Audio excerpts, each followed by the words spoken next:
दिल्ली के जंतर मंतर पर बदहाल शिक्षा व्यवस्था के खिलाफ शुरू हुआ युवाओं का आंदोलन अब लगातार बड़ा रूप लेता जा रहा है।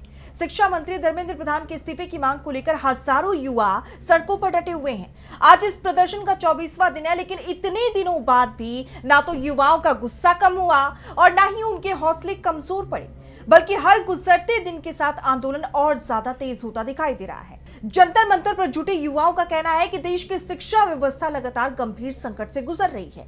कहीं पेपर लीक के मामले सामने आ रहे हैं, तो कहीं भर्ती परीक्षाओं में कथित अनियमितताओं के आरोप लग रहे हैं। कई परीक्षाओं के परिणाम समय पर जारी नहीं हो रहे, तो कई भर्तियां सालों से अटकी हुई हैं। ऐसे में पढ़ाई पूरी करने के बाद भी लाखों युवा रोजगार के लिए दर दर भटकने को मजबूर हैं।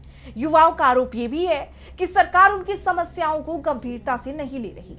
इसी नाराजगी के चलते प्रदर्शनकारी लगातार शिक्षा मंत्री धर्मेंद्र प्रधान के इस्तीफे की मांग कर रहे हैं। प्रदर्शन कर रहे युवाओं का यह भी कहना है कि जब तक उनकी मांगों पर ठोस कार्रवाई नहीं होती, तब तक उनका आंदोलन जारी रहेगा। लेकिन अब यह आंदोलन सिर्फ युवाओं तक सीमित नहीं रह गया। इस प्रदर्शन को सामाजिक कार्यकर्ताओं और कई राजनीतिक दलों का भी समर्थन मिलने लगा है, जिससे आंदोलन को नई ताकत मिलती दिखाई दे रही है। सोशल एक्टिविस्ट सोनम वांगचुक का समर्थन प्रदर्शनकारी युवाओं के लिए नया उत्साह लेकर आया है। युवाओं की मांगों के समर्थन में सोनम वांगचुक पिछले 15 दिनों से अनशन पर बैठे हुए हैं और आज उनके अनशन का 16वां दिन है। लंबे समय से अनशन पर बैठे होने के कारण उनकी सेहत लगातार बिगड़ती जा रही है। बताया जा रहा है कि उनका शुगर लेवल काफी कम हो चुका है। उनका वजन भी करीब 8 किलो से ज्यादा घट गया है। उनकी बिगड़ती हालत को लेकर समर्थकों और प्रदर्शनकारी युवाओं की चिंता बढ़ती जा रही है।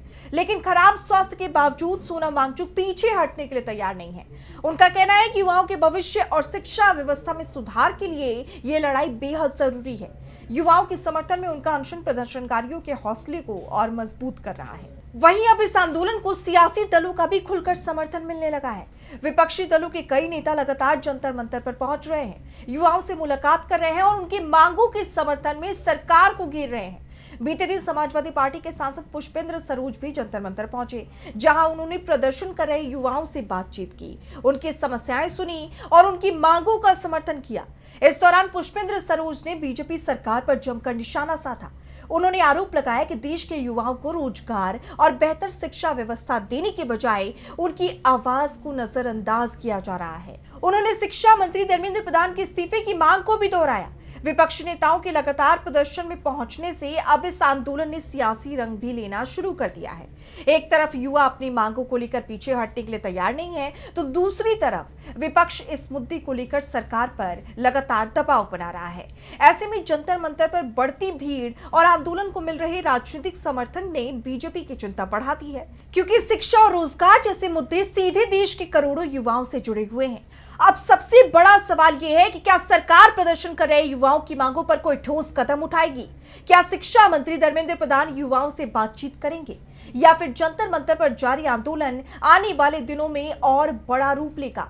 फिलहाल युवाओं का संदेश साफ है, जब तक शिक्षा व्यवस्था में सुधार और उनकी मांगों पर ठोस कार्रवाई नहीं होती, तब तक जंतर मंतर से उठ रही आवाज शांत नहीं होगी।